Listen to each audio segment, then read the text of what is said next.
Hey, what's up, YouTubers? It's me again, Brian, aka Gamer 5. Oh, check this out.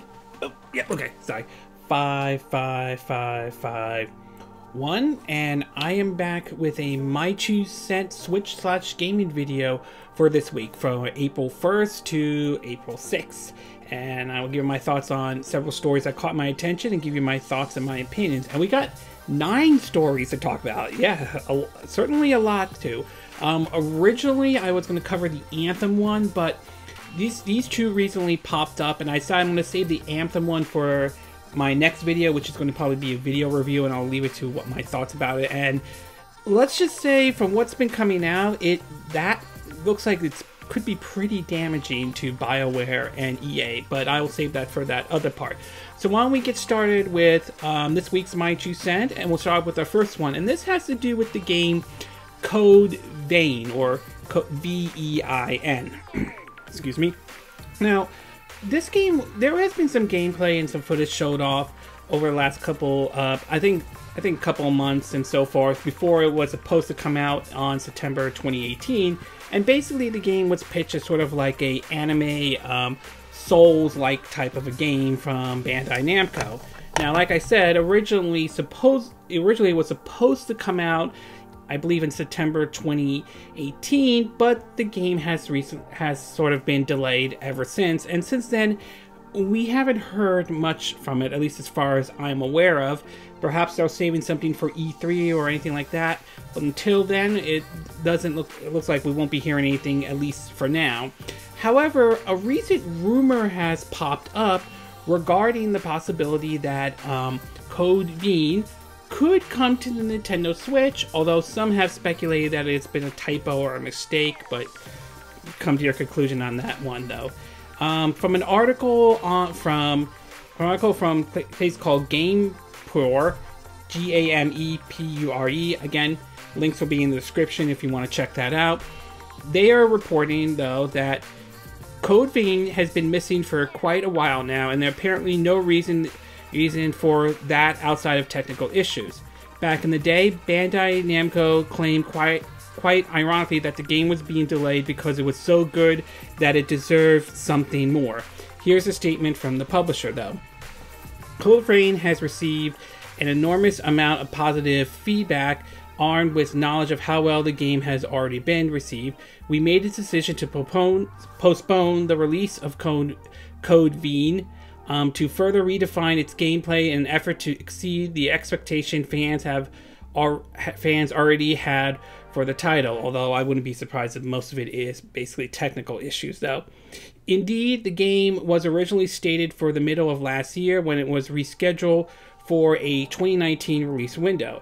It hasn't received a new launch date, but we know that it's officially coming to PC, PlayStation 4, and Xbox One sometime this year.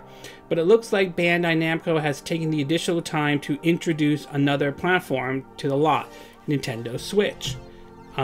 That's at least what's been discovered by fans exploring the official website of the game, as they found a trace of a Nintendo Switch in the EULA. That's not an official confirmation, of course, and we'll need to wait for more details before we could take it for granted.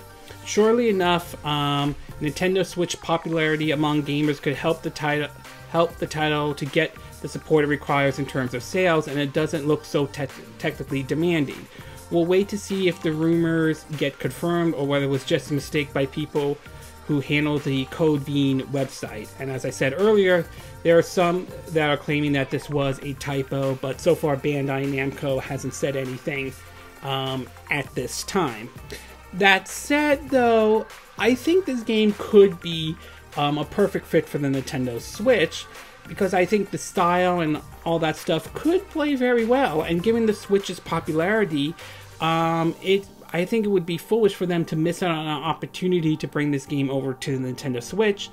Not to mention, and assuming this is correct though, the game runs on Unreal Engine 4. So, and given the Switch supports Unreal Engine 4, it does certainly, there is a chance the game could come to the Nintendo Switch. Again, it's not official, and there are some that are saying it is a typo, but I do think there is an opportunity there. I mean, we've heard developers say fancy to speak up for God Eater 3 to come to the Nintendo Switch, although I'm a little iffy when it comes to developers saying speak up, or if this game sells well, we'll bring it over to the system, or let's see 1 million tweets to bring this game over. So I'm a little cautious about that approach. But overall, right now, I'm taking it with a grain of salt at this time. More than a typo. There's always that possibility, though. But that's not to say I wouldn't want it to come to the Nintendo Switch. I certainly would love to see this game come to the Nintendo Switch. Okay, we're going to take a quick break, and when we get back, we're going to get to part 2, and this one has to do with some update regarding Wolfenstein Youngblood. Some of it might be mixed for some people, whether from some of the content to depending on what part of the world you live in and what version you might be getting. So we'll take a quick break and we will be right back.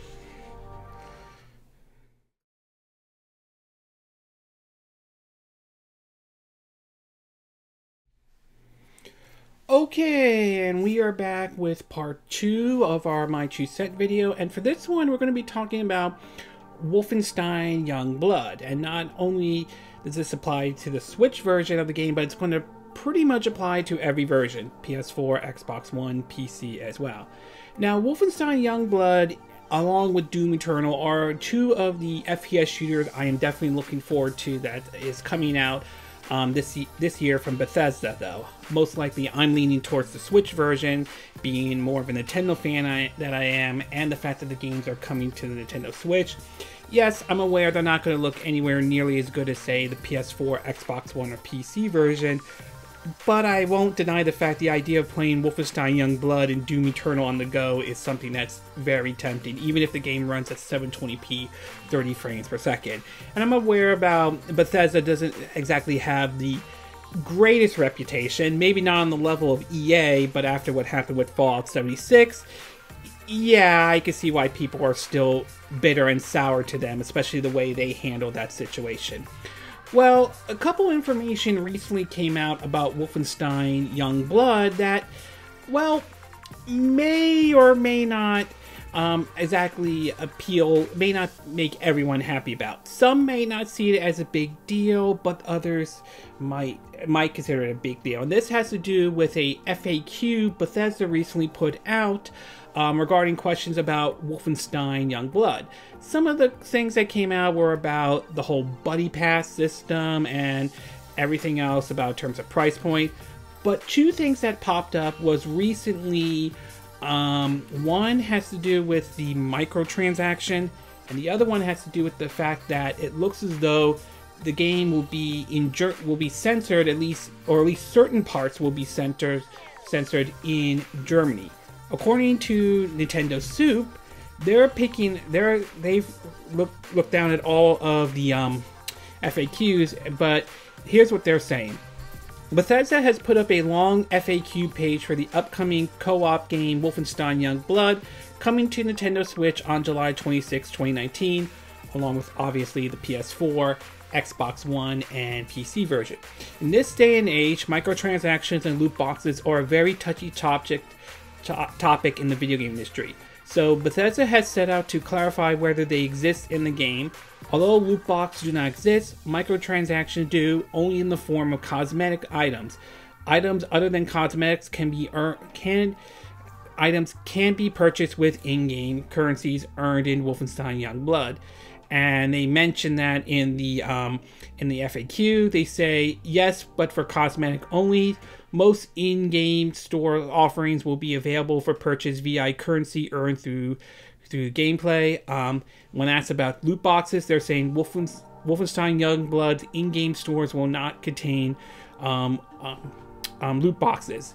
And then they ask, the one question at the end asks, will the German version be sanitized? And he says, yes, all assets and the game will be fully sanitized. In other words, they're saying that, according to what Nintendo Soup is saying, similar to Wolfenstein 2, the new Colossus, Wolfenstein Youngblood will be censored in Germany, so Nazi symbols and other offensive Nazi symbols will be scrubbed despite a change in German law.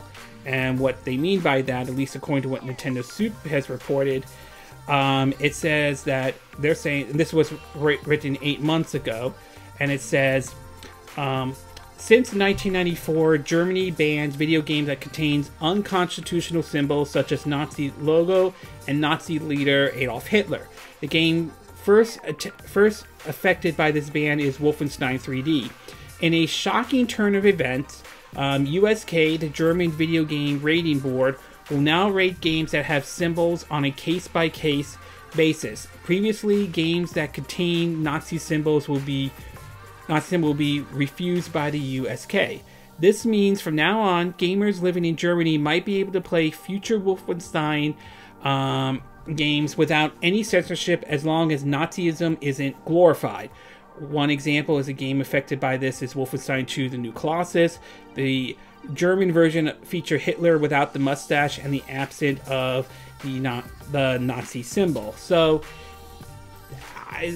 obviously, despite Germany changing some of the laws on this, the German version of Wolfenstein Youngblood is going to be censored in Germany. So the two things I will say about those, we'll start off with the first one, the microtransaction though.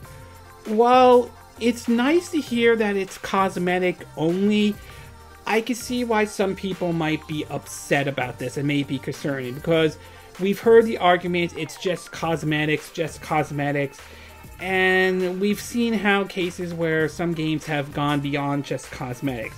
Recently, there have been some reports about Fallout 76 maybe going beyond just cosmetics with the microtransactions, and not to mention some people are kind of concerned with the upcoming release of Borderlands 3 could have microtransactions in there as well. And after the Fallout, what happened with Star Wars Battlefront 2, I can see why some people are very concerned about that.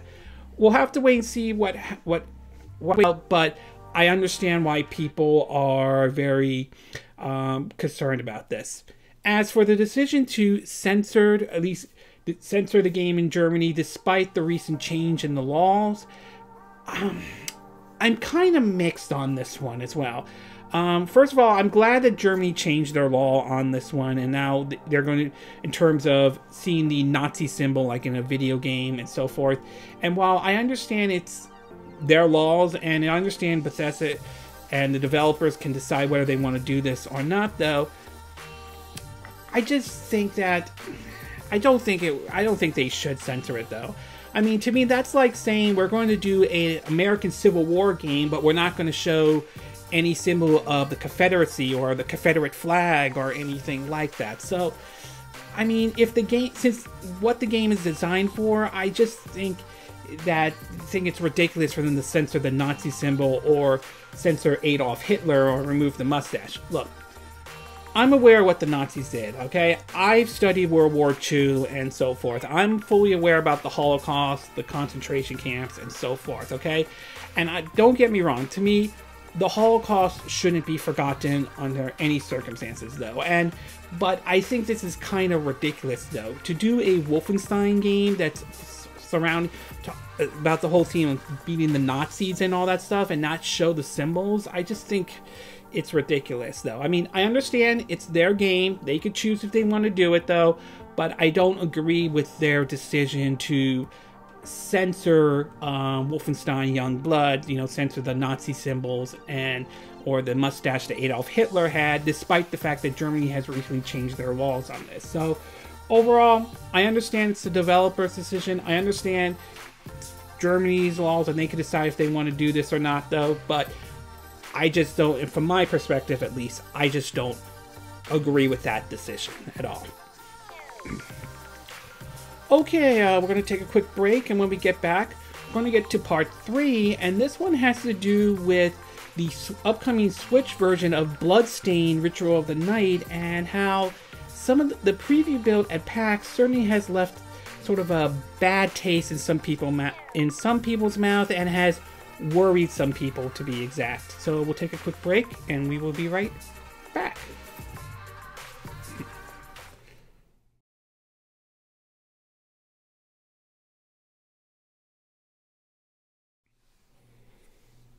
Okay, and we are back with part 3 of our My True Scent video for this week. And for this one, we're going to be talking about Bloodstained Ritual of the Night, mostly the Switch version, because this one recently got attention over certain gameplay footage that supposedly did not impress a lot of people. Now, before I begin talking about Bloodstained Ritual of the Night, I do want to give a bit of a disclosure right out of the gate.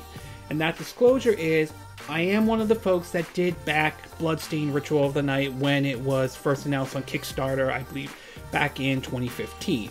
And any opinion about this situation that has emerged about Bloodstained, anything like that, is based on my opinion and my opinion alone. And I'm not being paid, sponsored, or endorsed by either the publishers or the developers. I'm just giving my opinion on this particular situation. So anyway, Bloodstained Ritual of the Night to me is one of the games I'm looking forward to coming out in 2019, if it hits the target date of summer 2019, if they can hit that date to be exact.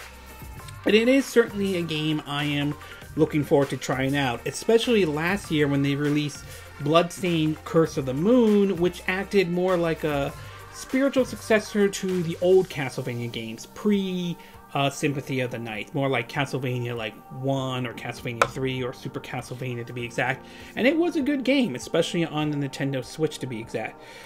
So this week, so recently Bloodstained was shown off at PAX East 2019, and a lot of people, especially with the Switch version, did not come away impressed by it, especially from an article from US Gamers, links will be in the description, that, well, got picked up by several other folks, and it gave the impression that this game was not optimized, it wasn't running very well on the Nintendo Switch, and this certainly has raised some concerns, especially for those who may have, like I mentioned earlier in the disclosure, who may have backed the game and were looking forward to picking up the Switch version.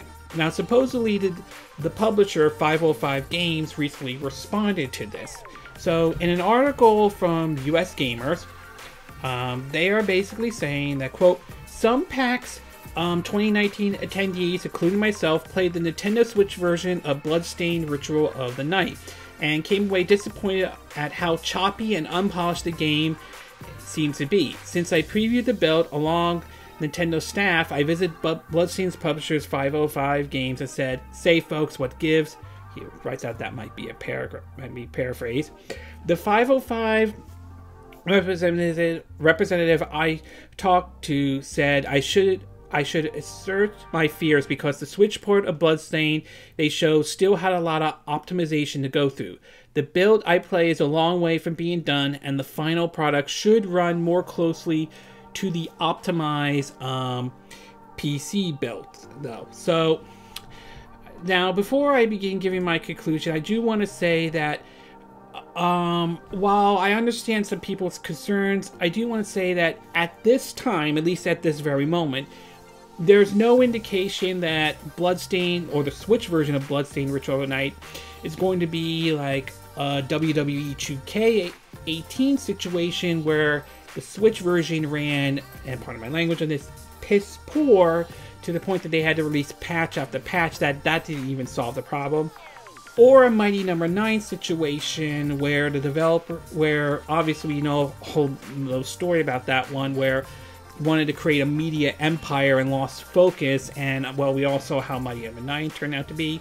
Nor is this going to be, say, a Watch Dogs situation where the developers were selling the game on the visuals, and when it was downgraded from the announcement trailer, they tried to pull the gameplay as more important than graphics card, which there's nothing wrong with that argument, but except that you sold this game on visuals alone. Or if this is going to be an Assassin's Creed Unity kind of situation where the game was broken and buggy when it was launched. Or last but not least, there's no indication this is going to be a Alien Colonial Marine situation where a certain developer famous for it, by a certain individual, famous for its most popular looter shooter games, or the one that helped create looter shooter game, try to continue to defend basically the product, even though supposedly they were caught with their pants down lying about the game they were working on. And not to mention that game's going to follow them wherever they go. That said, I understand why some people may be concerned about it though, and it does kind of raise the question of why did you show this at PAX East this year when you knew that it wasn't completely done or anything like that. I understand the game is still a preview build and so forth, but when you're showing that preview build and it doesn't seem to run well and all, it does kind of give a bad impression. It does kind of give the impression that this version is going to be the worst looking version of all time, though. So obviously they're saying no, it's not, and they're going to fix it. They're saying they're going to fix it. So I will at least give them the benefit of the doubt. I will at least do that. But I understand why some people are concerned. There are even some people that are claiming that they would want to change their, for those who backed it on Kickstarter, want to change their back and maybe go to the other version. So, you know what? So my overall take from this is that I understand some people's concerns about it. I think it was kind of a little bit ridiculous if they were showing a version that wasn't optimized or wasn't at least running as well as like the other versions are. But I will at least give the publisher and the developer the excuse me, I'll at least give them the benefit of the doubt. I do want to see how the Switch version runs. I do have confidence that they'll probably iron out some of the issues or anything like that, but we'll have to wait and see. But overall, my take is that I'm going to give them at least the benefit of the doubt, at least for now. But make no mistake, pressure will probably be on them. They really have to make sure that the Switch version runs as well as, say, the PS4, the Xbox One, and the PC version, though. Alright? I mean, I'm not expecting the Switch version to have the same bells and whistles as the PS4, Xbox One, or PC version, but I am expecting this game to run well and run properly, though. Although I don't have a problem with the game running at 30 frames per second, as long as it's a stable 30 frames per second, I would like to see this game run at a clear 60 frames per second, even if it means dropping the resolution down to, like, say, 720p or so forth. Okay, we're going to take a quick break, and when we get back, we're going to get to part 4, and this one has to do with what supposedly, although now supposedly it's been deleted, Best Buy leaking what we could see a couple of games upcoming to the Nintendo Switch. So take a quick break and we will be right back.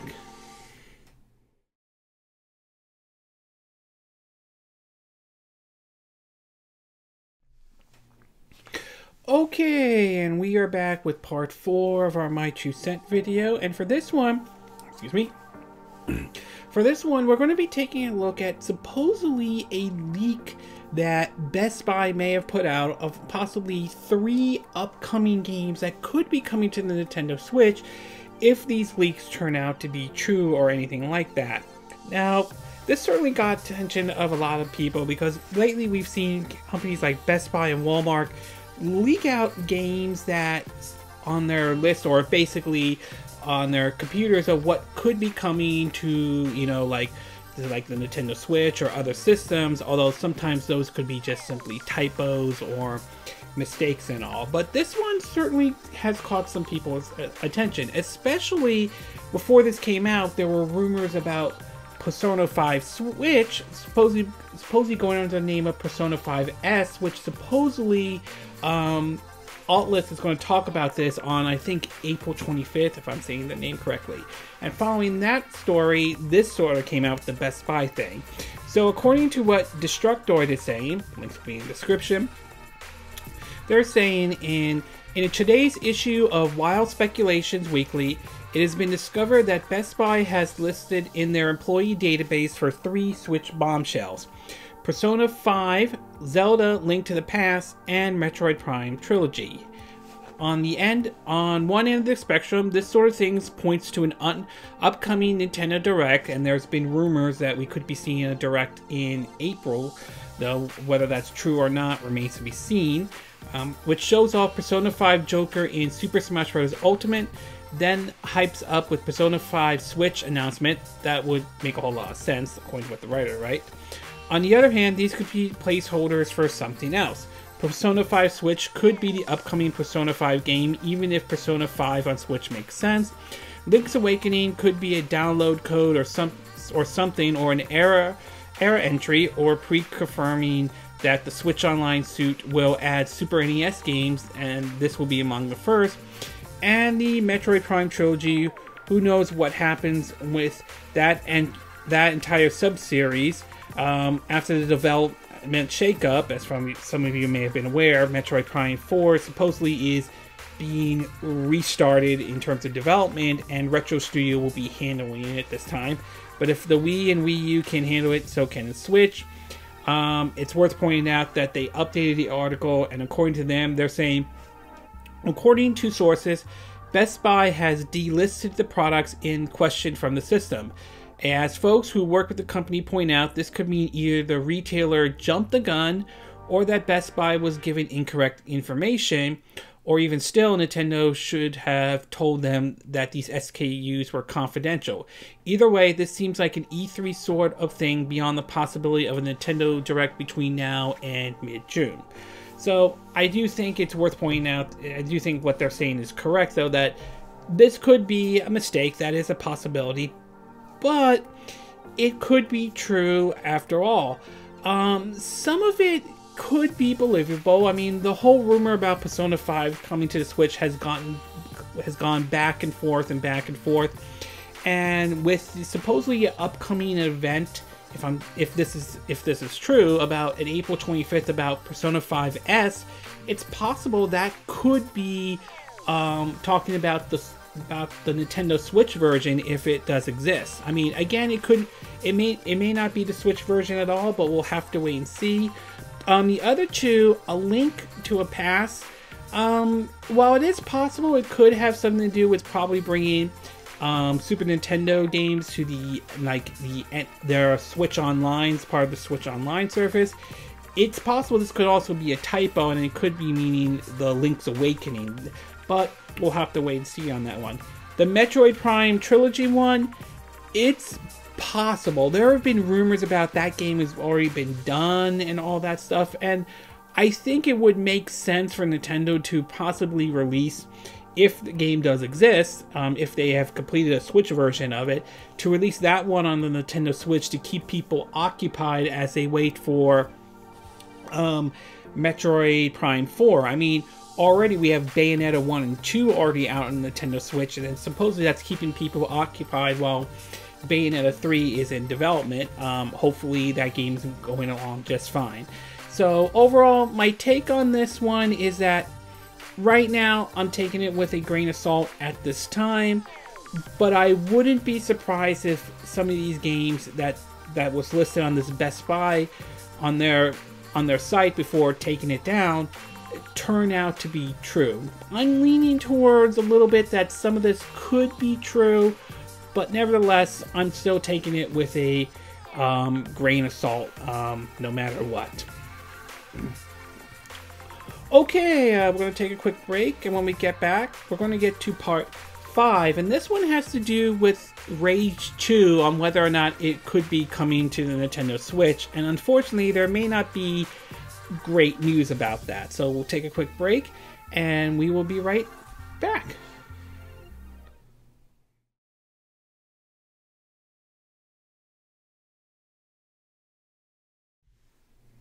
Okay, and we are back with part 5 of our My Two Cent video, and this one has to do with Rage.to and the possibility of it even coming to the Nintendo Switch. Now, along with Wolfenstein Youngblood and Doom Eternal, Rage.to is another FPS shooter I am looking forward to trying out. It's being developed not only by it that created, Doom and Doom Eternal, though, but it's also being worked on Avalanche Studios that has worked on several open world games, from their own Just Cause series to other ones like, say, Mad Max for the PS4 and Xbox One, which, for a movie license game, though, it's not bad. I mean, it's not perfect, but it certainly is one of the better movie license games, though.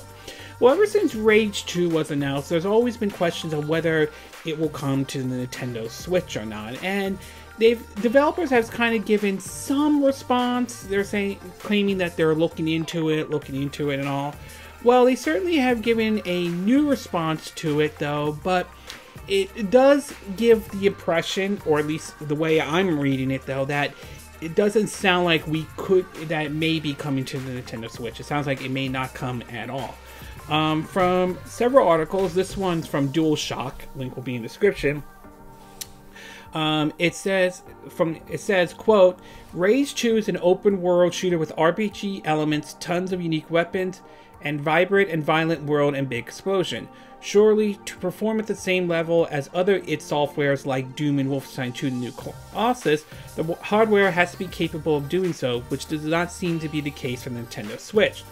During PAX East 2019, this person who wrote this article sat down with the studio director at id Software, and the person asked, when asked if Rage.to could even run on Nintendo Switch, the studio director confirmed they have looked into bringing it to the platforms, but have no plans to do so just yet. In their words, according to them, is, well, we've been looking into it, it's just the technology. There are some challenges, the studio director said, in relation to the technological capability of Nintendo's popular platform, but we're always looking for future platforms and future people to work with, so we like to investigate, but we have no plans for that right now. So, just like the other times that this has come out, it doesn't sound like a flat out no, as they are still probably looking at it, but it doesn't sound like a flat out yes either. It would be really interesting if they are able to get this running on the Nintendo Switch. I mean, I would love to see Rage.to come to the Nintendo Switch, but I would understand if they couldn't get it to run properly on the Nintendo Switch and they decide they're not going to bring it over, which would be, while unfortunate, but would be understandable. Is it possible they may consider looking into bringing it to the Switch, say, after Rage.to comes out for the PS4, Xbox One, and PC? It's a possibility. Could they be consider maybe waiting to see if the rumors about the Switch revision comes out, to see if the Switch is more powerful enough that perhaps maybe they could port it to that, though? Again, that's a possibility as well. But honestly, I would say I wouldn't be surprised if Rage.to doesn't come to the Nintendo Switch. Not to say I certainly wouldn't be disappointed, but I certainly wouldn't be surprised. In fact, I would say if they could get the game running on the Switch like at 30 frames per second at 720p, I mean, if it's a stable 30 frames per second, yes, I know it wouldn't be like the solid like 60 frames per second on PC or like the 1080p or 4K like on the PS4 and Xbox One, but if they could get it to even running at that, that would be great if they could. But obviously it sounds like the Switch version isn't a focus right now. If they still want to consider bringing a Rage game to the Nintendo Switch, they could consider porting over maybe the first Rage game.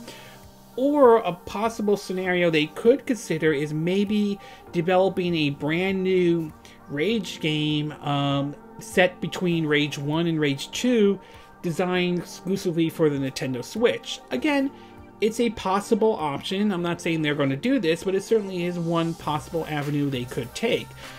Before EA was known as being EA, they released a game on the Nintendo Wii called Dead Space Extraction, and while it certainly was different, it was kind of, they called it a guided first-person shooter, but it was pretty much played like an on-rail shooter.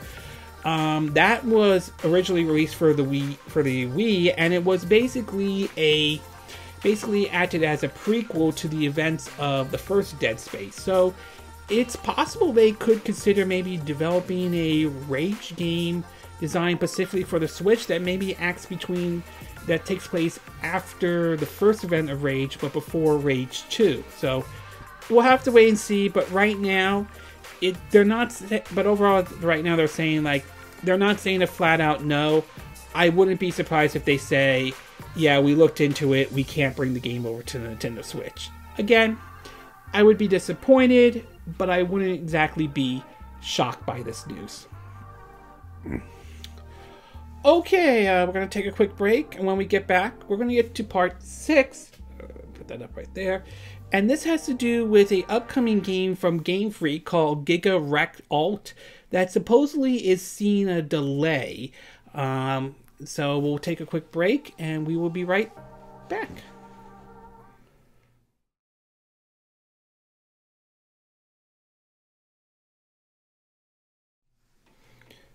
Okay, and we are back with part 6. If I can get my right up there. Yeah, part 6 of our My 2 Cent video, and this one has to do with an announcement regarding a delay of a certain game called Giga Wrecker Alt, if I'm saying the name correctly, that was announced for for the Nintendo Switch and the PS4, if I'm saying it correctly as well.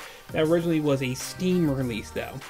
Now, when it comes to Game Freak, most people will recognize them as mostly the developers or the people who work on the Pokemon game, the hugely popular Pokemon game to be exact. But they've also done some games outside of Pokemon.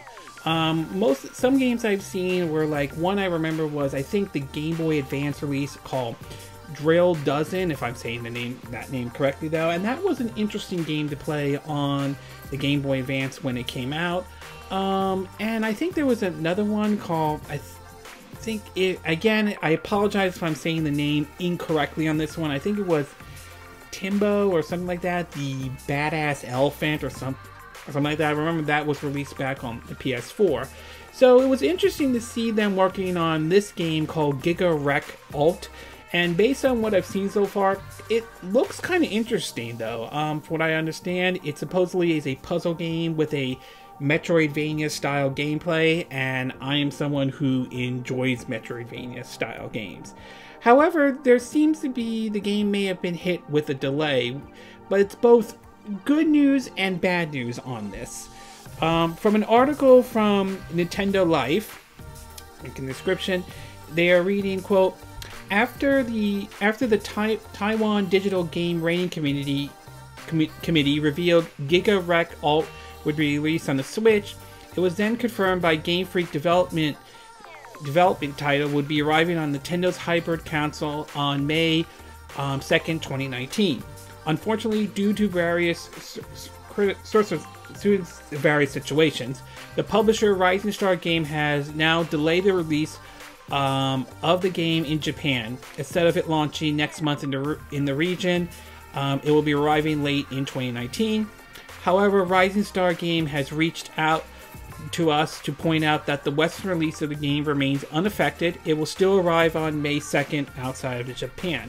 It's worth pointing out there's also been reports that limited run games would basically be doing a physical version of the game as well. So to hear, so it's kind of a mixed bag. I mean, it's great that this delay is not impacting the Western release though, but it is a little unfortunate that supposedly those Japanese gamers, particularly those Japanese Switch owners to be exact, are going to have to wait a little bit longer. So it's unfortunate for them though, but it is nice to see that the game isn't being impacted in the West. In fact, this whole situation kind of reminds me a little bit of last year, and it almost feels it's very similar though, and this has to do with Valkyrie Chronicles 4 last year, when it turned out to be that game, at least the Switch version, was delayed to the fall for some reason. There may have been an issue or not, I'm not 100% sure, where the PS4 and Xbox One version were released on time in Japan. However, although the Switch version was delayed in the fall in Japan, it didn't impact the Western release, as those games, as the Switch version was going to be released alongside with the PS4, the Xbox One, and the PC version. So the Switch version wasn't, the Western release though wasn't impacted by this. So it kind of seems there's some similarities to it. But overall, great that the Western version is not going to be impacted on this though. It is a little unfortunate to hear that for those who are Japanese owners or Switch owners in Japan, I'm not sure if this affects the PS4 version, but I wouldn't be surprised, that it looks like you guys are going to have to wait a little bit longer. So unfortunate for folks in Japan, but At least for us here in the West, though, I'm glad that supposedly the game is still on schedule to release on May 2nd, provided no major delays or anything comes up for it, though. But for right now, it looks like it's still heading towards a May 2nd release, at least here in the West. Okay, we're going to take a quick break, and when we get back, we're going to get to part 7, and this one has to do with the Mortal Kombat creator Ed Boon making some statements regarding the Switch version of Mortal Kombat 11. So we'll take a quick break, and we will be right back.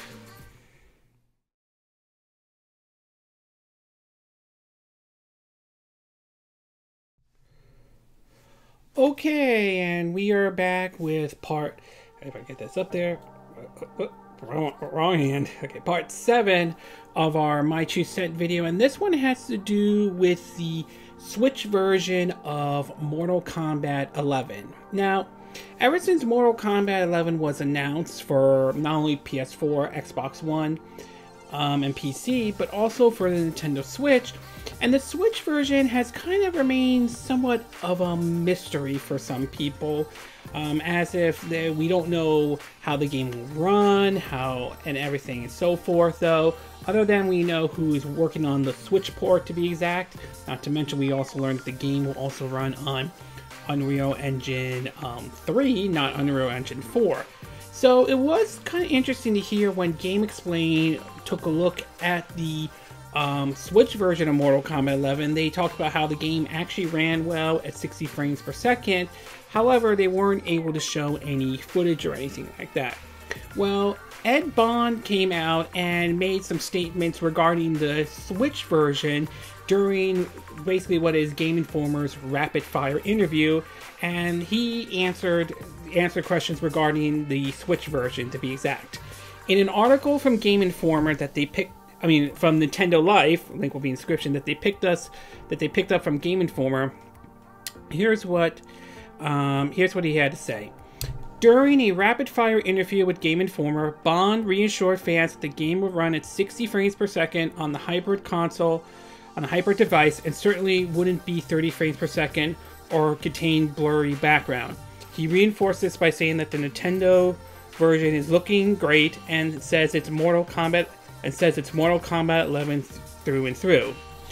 And I will have to say here and that while that certainly is nice, and I certainly think that can be a good thing, though, at the same time, I think it would be more comforting if we know for certain and that we can see it ourselves, like see some actual gameplay and some screenshots, even if it's still in development.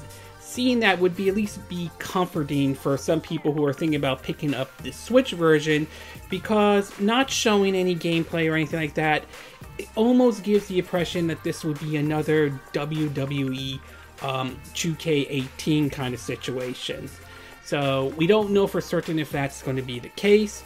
We'll have to wait and see, though. So my overall takeaway from the comment that Ed Boon, of creator of the Mortal Kombat series, said about the Switch version is that it certainly is encouraging. It's certainly nice to hear it it's running at 60 frames per second, even if it's going to be at a lower resolution, which I wouldn't be surprised if it is, though. I don't expect the Switch version of Mortal Kombat 11 to have the same bells and whistles as the PS4, Xbox One, or the PC version, though. But I think it would be more encouraging and more comforting if they actually showed off some actual gameplay and some actual screenshots of the game. So hopefully we'll actually see more of Mortal Kombat 11. Hopefully we'll see what Mortal Kombat 11 on Switch looks like. But as we're getting closer to the release date, we'll just have to wait and see. I'm hoping we'll see what it looks like before it's actually released, though. I think that would certainly put more people who are thinking about picking up the Switch version at ease.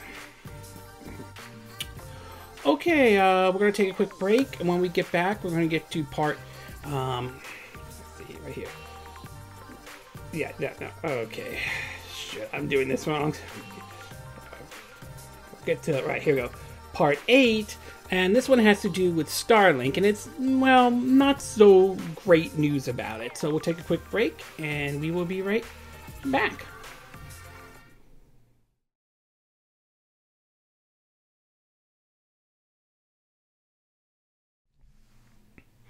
Okay, and we are back with part 8 of our My 2 Cent video. And this one we're going to be talking about Starlink Battle for Atlas that was released last year for the PS4, Xbox One, and Nintendo Switch. Now, Starlink is kind of sort of an interesting title. When it was shown off in 2017 though, or I mean I think it was in 2017, or I think 2018, I don't know when, I think it was 2018. The response has been sort of mixed at best. The response hasn't been exactly 100% perfect or anything like that. Some people were wondering why were they doing the Toys for Life when the whole Toys for Life didn't come out. And then the announcement of Star Fox certainly brought some interest, at least in the Switch version, although that kind of raised some questions about whether they were putting Star Fox in there just because they didn't think the game wasn't going to do well or anything like that. And a good example, of course, was when the game did premiere in the UK, it entered in, I think, at number 14 on the charts, with, I think, the Switch version being the best-selling version of that game. And when it showed up on the NPD charts, I think this was in October, if I'm mistaken, it turned out that out of all the versions, the Switch version made it into the NPD charts, but only on the part where it was basically only part on the top, I think the top 10 best-selling Nintendo Switch games out there. Well, it seems as though the game exactly did not do as well as Ubisoft had thought, and they certainly have made some changes to their approach to the game. In an article from Game Industry Buzz, link will be in the description, they are basically saying that following the underperformance of Starlink Battle of Atlas, Ubisoft announced it will no longer be producing any physical toys for the game. The publisher's attempt to tap the Toys for Life market fell short, causing it to cease any further production plans. Despite the immediate and continued support for our players, the sales for Starlink Battle for Atlantis fell below expectations, said the development team in a statement released this week. Consequently, we made the decision to not release any additional physical toys for the spring update and in the future. The development team thanked fans for their engagement and said that it was incredibly proud of the model Starship technology. In an effort to do the right by our passionate fans, the team announced it was working on a bigger Starlink update yet and will include new digital ships, pilots, and weapons to collect.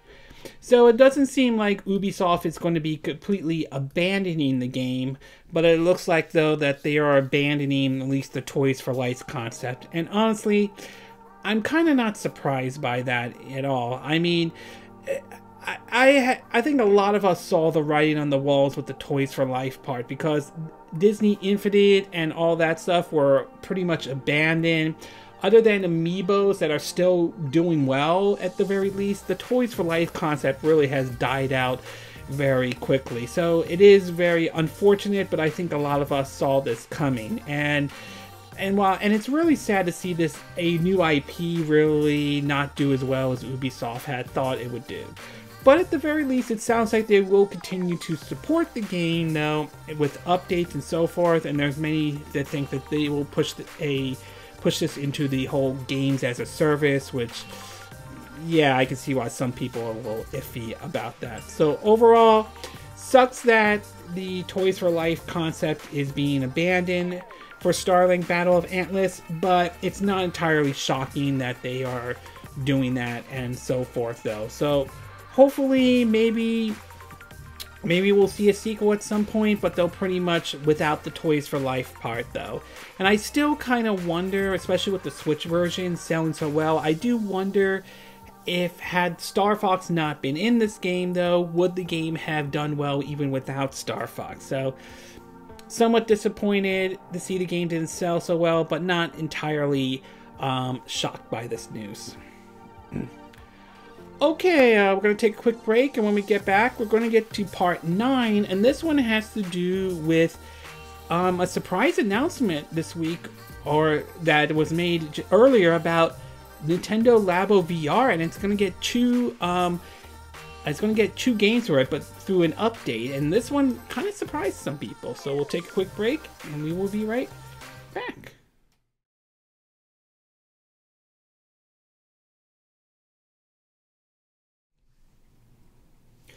Okay, and we are back with our ninth and final part of our My 2 Cent video, and this one has to do with the Labo VR. Now, earlier this year, though, Nintendo announced they're entering in the VR market, but not in the way people had thought for.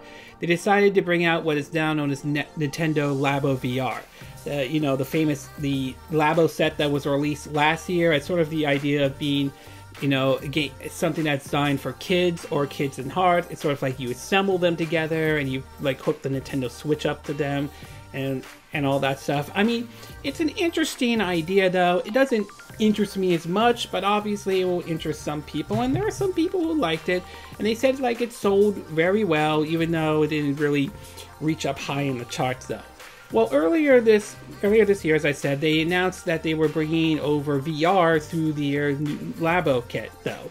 And they showed off several different types, and that is with ones with the camera, one with like an elephant, one you like shoot aliens or something like that. Interesting ideas, but it would be interesting to see if this will catch on or not. Well, earlier today, supposedly, or this video will come up on Saturday and all, Nintendo announced that they are bringing over, or at least updating 2 games that will support Nintendo VR or the Labo VR, and that is Super Mario Odyssey and Legend of Zelda Breath of the Wild. All receive a free update where you can use the VR Labo to play them.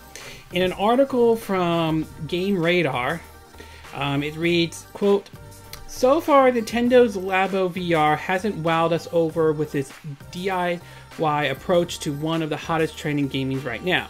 Sure, it looks fun for a few minutes of cardboard mayhem, but compared to the likes of PlayStation VR and HTC Vive, it's child play, literally to that point." But in a strangely subdued announcement late last night, Nintendo announced that both Super Mario Odyssey and The Legend of Zelda Breath of the Wild will receive full Nintendo Labo VR support, with the former ever releasing 3 new design stages exclusive for the platform. Due to release as a free update on April 25th, a few weeks after the release of the new Labo VR kit itself, Odyssey and Breath of the Wild VR capability promises to let players experience 2 beloved games in a new way with the Toy-Con VR goggles. In the case of Breath of the Wild, the JRPG will be fully playable in VR with head tracking, but you'll still be able to use the Switch Joy-Cons to determine things like camera placement and the majority of in-game actions. Super Mario Odyssey will receive 3 new mini-missions set in the Cap, Seaside, and Lunar Kingdoms players will remember from the main campaign, in which you'll be tasked with collecting music notes and coins for a bizarre bonus experience in a simple, family-friendly VR goggles. Using the VR goggles, players will observe Mario from a third-person perspective and be able to tilt their head to alter the camera's angle from above, but you'll still be able to use the regular Joy-Cons to control the plumber's in-game movements as usual. Nintendo has yet to confirm whether the game's respective VR mode will be receiving visual updates to ensure a smooth Oculus experience when playing through the Labo goggles, as motion sickness is almost guaranteed from a virtual reality game that runs below 60 frames per second. You'll also need to hold the goggles up manually with your head to play with Nintendo VR Kit, which makes the concept of playing more than 30 minutes or so unfeasible at best. So right now there isn't really much that's kind of interesting. It said, we'll be sure to give Nintendo Labo VR a go when it's released on April 14th later this month, and I'll let you know about it though. So it's kind of interesting that they are announcing this though, although I'm a little surprised about one thing. The fact that they're allowing Breath of the Wild to have full VR experience, that you could play throughout the entire game with VR, if I'm saying it correctly, while only having a Mario game limited to just like 3 kingdoms with like a little mini game experience. So I just think that's an odd choice. But it also is kind of interesting to see that Nintendo obviously is using their first party games or sort of doing it this way to bring in more people to get the Nintendo Labo VR. Whether it's a success or not remains to be seen, and I'm kind of surprised they went with Breath of the Wild and Mario Odyssey. You would think something like, say, like Mario Kart 8 Deluxe will be something to be used at, or even if the rumors about, the Metroid Prime Trilogy or 2, like playing that, or the upcoming Metroid Prime 4. I mean, what if they offer the option that you could play the game through VR mode in the first person view? That would be kind of interesting. Although I do agree with, based on what they showed so far with the VR mode, there's no like strap or anything behind it. So I'm a little curious to see if they're going to release something like that for the VR kit. So overall, very interesting, and it would be really neat, really interesting to see how this pans out when these updates are later released. And it would be really interesting to see if other Nintendo Switch games will receive an update like that. Could ARMS see something like this, or so forth? So it'll be really interesting to see how this all plays out.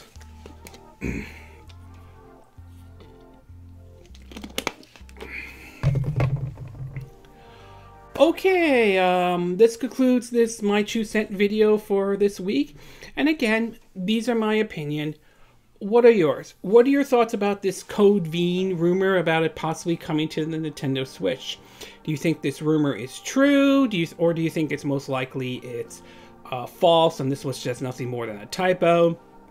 What about the whole situation with Wolfenstein Youngblood? Are you worried about the whole issue with it having cosmetics? Do you think it's a big deal? Do you think it's not a big deal? And what about the decision that the game is going to be censored in Germany, though? Do you think that is a big deal? Do you think it's not really a big deal at all and they can decide if they want to censor it or not? Although it sounds like, though, Bethesda is censoring the game based on what I've read. What are your thoughts about the comments made about the Switch version of Bloodstained Ritual of the Night? Do you think this is a concerning thing, that the game isn't running very well or anything like that? Or do you will give the developers the benefit of the doubt and feel that they'll probably iron things out by the time the game is released? What are your thoughts about these rumors about the Best Buy one, like Persona 5, Metroid Prime Trilogy, and A Link to a Past, though? Do you think there's some truth to this rumor? Do you think this is not true at all? Do you think this is a typo? Or do you think Best Buy jumped the gun on this? What are your thoughts about the possibility of what they made about Rage 2 if it will ever come to the Nintendo Switch? Do you still holding out hope and believing that the game will come to the Nintendo Switch? Or do you think it's more than unlikely to happen? What are your thoughts about Giga Wrecker Alt being delayed in Japan but not here in the West? Do you think this is like a big deal? Do you think it's not a big deal? Are you even looking forward to this game at all? What are your thoughts about the comments made about Mortal Kombat 11 on the Nintendo Switch, though? Are you pleased with what Ed Boon has said, as the game is going to run at 60 frames per second on the Nintendo Switch? Does that convince you to pick up the game, the Switch version, or are you waiting out to see how the game actually looks, like see some actual gameplay footage or screenshots? What are your thoughts about Starlink selling below expectation and canceling any more toys for it, though? Do you think this is the right move? Do you think this is not the right move? Do you think Ubisoft may have missed the boat on the whole Toys for Light concept? Do you even care about Starlink or anything like that? And what are your thoughts about Labo VR, especially with the announcement that Breath of the Wild and Mario Odyssey will be getting a VR update? Do you think this is a good thing, good idea? Do you think this is a bad idea? Do you think this could mean like games like ARMS or Mario Kart 8 could see a VR update? Do you think we could see other Switch titles possibly when they come over? I mean, could they receive a VR update though for the VR Labo? Do you agree with what I said in this video? Do you disagree? Do you have a difference of opinion? As always, sound off on the comment section below. Let me know what you think, and I hope you hit that like button. I would appreciate it. And I hope you do subscribe to my YouTube channel. If you do, make sure you hit the bell icon for notifications of any new videos I put up. Also, feel free to share this video if you want to, and feel free to donate to my channel if you like. You can do it through PayPal me or Patreon. Links will be in the description of this video. and I will see you again next time when I do another video. Hopefully that will be soon. Until then, from Southern California, I wish you all a good day then. Bye!